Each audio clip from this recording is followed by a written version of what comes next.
This is Greg. I want to go over quickly how I set up the 45 psi boost gauge in my 124 and also show you the water injection map that I used at the drag strip. That may be of some interest or helpful to some people. Before we get in the car, I'm going to point out this body line, which I like quite a bit. Notice how there's a line, a curvature of the car that sort of kicks up at the door handle and continues on over the rear wheel.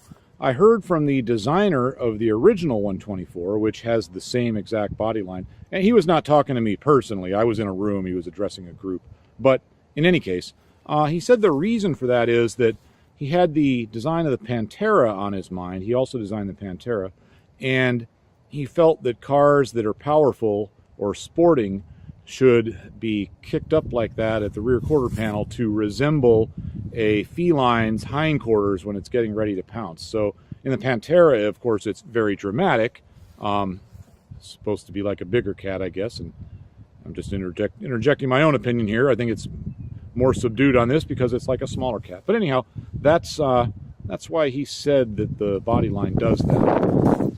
Let's take a look really quickly at the 45 psi gauge. Now, normally you just go with a 30 psi gauge. If you're not using boost above 30 pounds, 45 psi gauge is pointless. It's a little trickier to hook up, less accurate for some reasons I'll discuss, and a little harder to read when you're driving because the scale is different. So let's take a look under the hood, and I think you'll be able to see how I've hooked it up. It's fairly easy. Yeah, okay, there's enough light here. All right, so there's a boost sensor here, and it does not require any of its own wiring. It has for power and ground. It connects to the wiring harness here, and that goes to the gauge. So there's a lot of other gauges on the market where you have to run separate wires for power and ground for that sensor, but here you don't. So very easy to hook up electrically.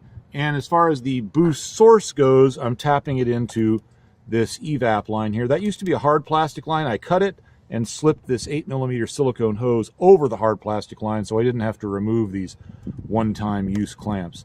It's that way at the other end too, although you can't quite see it.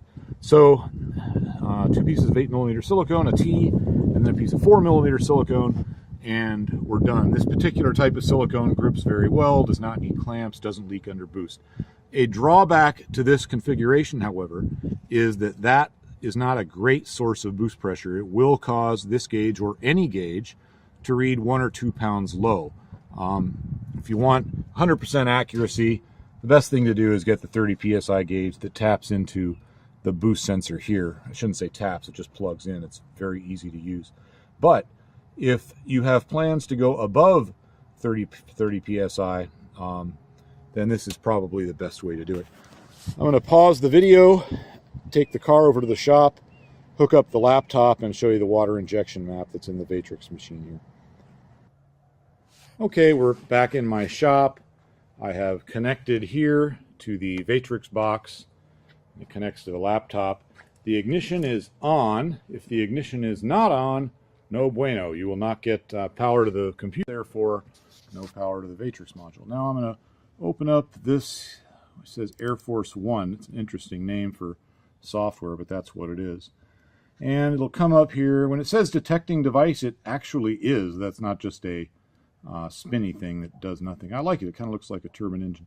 Anyhow, while it's powering up, we'll take a look at the time slip.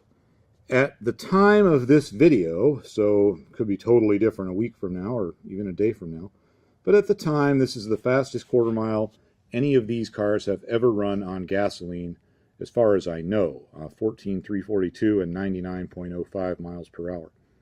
I think it's also the fastest one currently in existence. The only car to ever go faster that I know of was on E85 and much more highly modified and was sadly destroyed in a incident.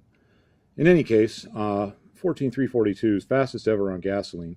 We also have the fastest ever time for an automatic 124, which I think is interesting, and it's stood for a long time.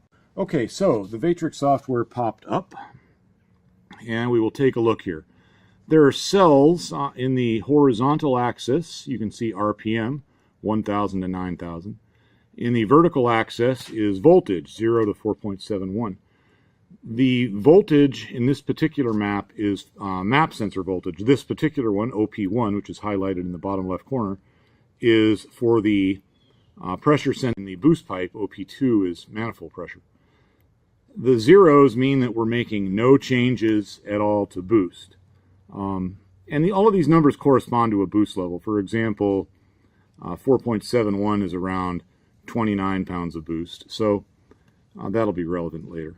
Anyway, OP1 and OP2, we're making no changes to those. If we were going to make changes, we would have numbers in these cells at the point at which we wanted to make a change.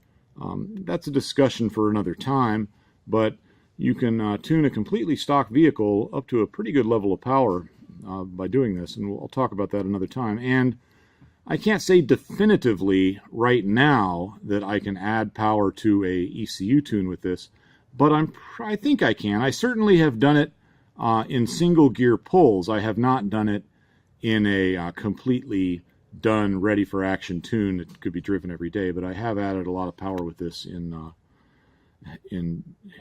non-definitive ways. So the main thing I'm using is water injection control at this time. And for that, there are two things we're interested in. SW1 down here, I will click it, and oh, well, it's showing all zeros. Okay, hold on. I forgot, I got to download. Right now it's just where it doesn't know what's on the car. So I have to click this icon here. Click that, and it will download whatever's on the car into the computer here so I can look at it. And yeah, as I said, all zeros in OP1 and OP2 because we're not making any changes to boost. Now SW1, that stands for switch 1, and it controls a solenoid. I suppose it could control anything you can think of that would be on or off, and there are two of them in this particular model. Normally you would only have a version of this box with one because I can't think of a lot of cases where you would need to, but they exist. Alright, so switch 1. Ones are on, meaning in this case my water injection solenoid is open. Zeros are off. So as you can see, water injection never turns on below 2,500 RPM and never turns on below, well, 2.71 is where I have it most of the way across. And 2.71 is, I'm going to say it's about 12 pounds of boost. I'd have to look that up, but in any case, that's close enough for government work.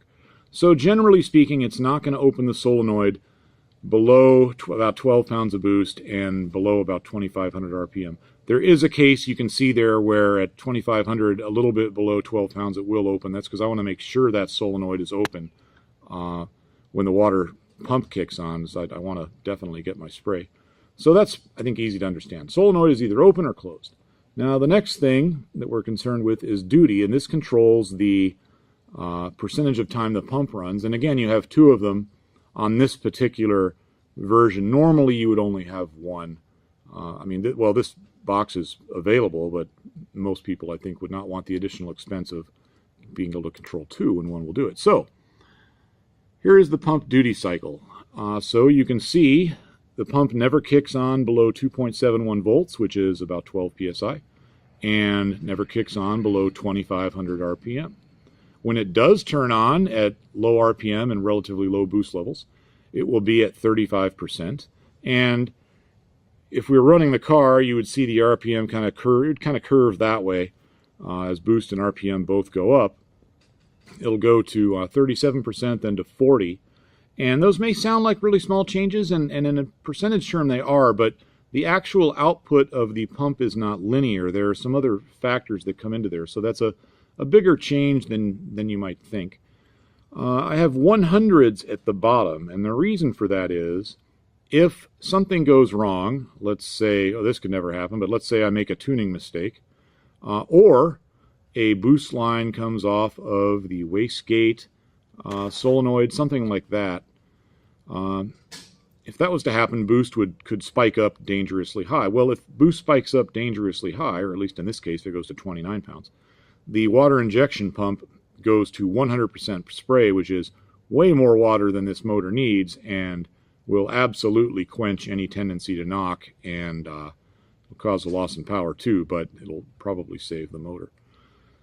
That's about it for the water injection. Just know that there's a switch, duty cycle, and it's pretty easy to adjust. In fact, you can go drive the car with this on and connected to the car, and as you go through the RPM range, it will leave this brown, see the brown cursor there? In fact, let me hit the trash can symbol to clear those out. And it reforms here because right now it sees this voltage, and it sees below 2 volts and below 1,000 RPM, so this is the only square it can light up. The longer it's there, the darker it'll get. So as you go through the RPM range, you'll see a series of filled in squares, and this makes tuning with water injection very easy. Let's suppose that you've got a little bit too much water, and when you drive the car you feel it start to stumble.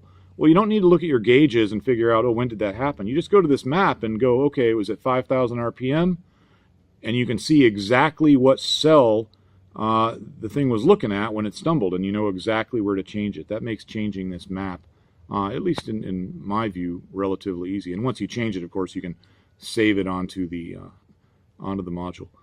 So that's about it for water injection. This is a good map. It clearly does not bog down the car, otherwise I wouldn't have been able to get that 14,342 time.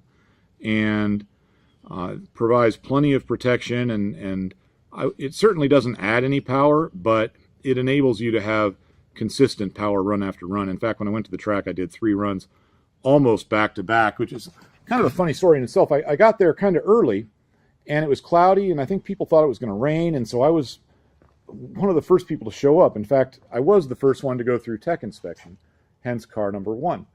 And I did a few runs back to back, and then on one of the runs I missed a shift, and I thought, I should probably sit down for a little while. And I went and got a hamburger and sat down. Well, the sun came out, and by the time I got back out there were a jillion cars, but only 1 lane was prepped because the track people didn't anticipate that. And so at that point I went home. But in any case, happy with the car. It went fast, and it went fast 3 times in a row. And I think a big part of that is the water injection. Furthermore, I can use it to really crank the boost up, which I have done at other times, and you'll see evidence of that another time. Anyhow, that's all for now. Thank you very much for watching, and I hope everybody's having a good day.